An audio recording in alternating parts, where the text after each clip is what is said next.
بسم اللہ الرحمن الرحیم۔ السلام علیکم عزیز طلباء و طالبات۔ بچوں، آج ہم 10th کلاس کی اردو کی کتاب کا چوتھا سبق پڑھیں گے جو اسمارٹ سلیبس کے مطابق ہے، اور وہ سبق ہے دراصل ایک لوک کہانی ہے واپسی۔ اور واپسی جو ہے وہ ایک اس کا ترجمہ ہے براہوی زبان کی ایک لوک کہانی کا ترجمہ کیا گیا ہے، اور یہ ترجمہ کیا ہے پروفیسر انور رومان نے۔ پروفیسر انور رومان جو ہے وہ 1 اکتوبر 1924 کو ضلع جالندھر میں پیدا ہوئے۔ ابتدائی تعلیم جالندھر میں حاصل کی، میٹرک اور ایف اے بھی اپنے شہر سے کیا، اور بعد میں ہجرت کر کے بہاولپور چلے آئے۔ پنجاب یونیورسٹی سے ایم اے ہسٹری کی ڈگری حاصل کی، اور گورنمنٹ کالج کوئٹہ میں تاریخ کے لیکچرار تعینات ہوئے۔ مسلسل 14 سال تک گورنمنٹ کالج کوئٹہ میں پڑھانے کے بعد گورنمنٹ کالج پنڈی گھیپ میں پرنسپل تعینات ہوئے۔ بعد میں وہ بلوچستان دوبارہ واپس آ گئے اور تعلیم کے شعبے سے وابستہ ہوئے۔ اسی طرح سے وہ محکمہ تعلیم بلوچستان کے ڈپٹی سیکرٹری اور پھر chairman text book board Balochistan بھی تعینات رہے۔ پھر اس کے بعد انہوں نے پروفیسر انور رومان نے بہت ساری براہوی کہانیوں کا اردو ترجمہ کیا اور ان کو اردو کا جامہ پہنایا۔ ان کہانیوں میں ہر طبقے کے انسانوں سے ملاقات ہو سکتی ہے۔ ان کہانیوں کا تانا بانا زندگی کے مختلف پہلوؤں سے بنا گیا ہے، اور یوں وہ براہوی زندگی کی حقیقی عکاس بن گئے ہیں۔ پروفیسر انور رومان نے اردو انگریزی میں 1 درجن کے قریب کتابیں لکھی، جن میں آئینہ بلوچستان، خانہ بدوش، بلوچی زبان اور ادب سب سے زیادہ مشہور ہیں۔ آپ نے 8 نومبر 2013 کو کراچی میں وفات پائی۔ تو بچوں، یہ تو پروفیسر انور رومان کا تعارف تھا جو ہم نے آپ کو بیان کیا۔ اب اس کہانی میں اصل میں یہ ایک لوک کہانی ہے جو براہوی زبان کی ہے، اور انور رومان نے اس کا اردو میں ترجمہ کیا ہے۔ اس میں وہ جو اس کہانی میں وہ ایک ایسے علاقے کا ایک ایسے شخص کا ذکر کر رہے ہیں جو بہت بہادر اور ایماندار ہے، اور اس کا نام لکھمیر ہے۔ اچھا، اور وہ نہ صرف وہ بہادر اور ایماندار ہونے کے ساتھ ساتھ وہ بہت ہوشیار بھی ہے۔ اچھا، وہ لکھتے ہیں کہ کہانی کا مرکزی کردار جو ہے وہ لکھمیر کندھے پر بندوق لٹکائے 2 پہاڑوں کے درمیان واقع ایک درے سے گزر رہا ہے، اور شہر میں داخل ہونا چاہتا ہے تاکہ وہ اپنے ساتھیوں کے ساتھ مل کر کہیں ڈاکہ ڈال سکے اور کچھ چوری کر سکے۔ درے میں جو ہے وہ ایک پتھر ہے، اور پتھر کے پیچھے ایک برہنہ لڑکی کھڑی ہے جو بندوق لہرا کے اس کو یہاں قریب آنے سے منع کر رہی ہے، یہاں سے گزرنے سے اس کو روک رہی ہے۔ کافی دیر اس کے ساتھ بحث و مباحثہ کرنے کے بعد لکھمیر جو ہے وہ لڑکی سے وعدہ کرتا ہے کہ وہ اس کے لیے کپڑے لے کر ابھی شہر سے آتا ہے۔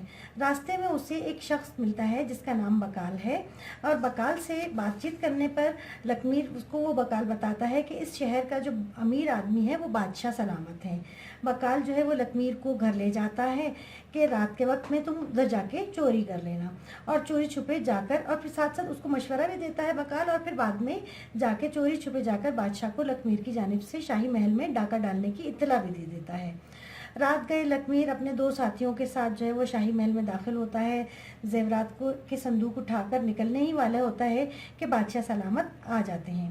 اس کے باقی 2 ساتھی تو ڈر کے بھاگ جاتے ہیں، مگر لکھمیر جو ہے وہ بہت بہادر ہوتا ہے اور وہیں پہ کھڑا رہتا ہے۔ بادشاہ اس کی بہادری اور دلیری سے بہت خوش ہوتا ہے۔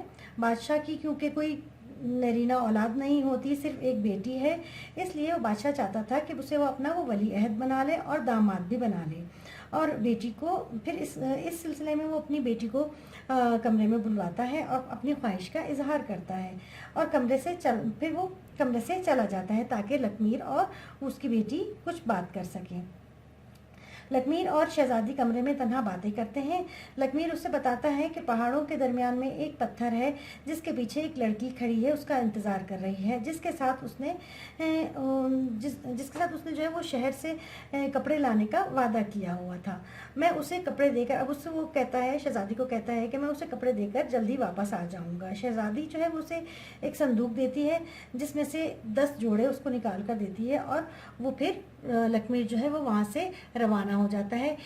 اب ہمیں یہاں پر آ کے کہانی جو ہے وہ ختم ہو جاتی ہے، یعنی اس میں یہ بتایا گیا ہے لکھمیر جو ہے وہ بہادر ہونے کے ساتھ ساتھ ایک وعدے کا پکا انسان بھی ہے اور ایماندار بھی ہے۔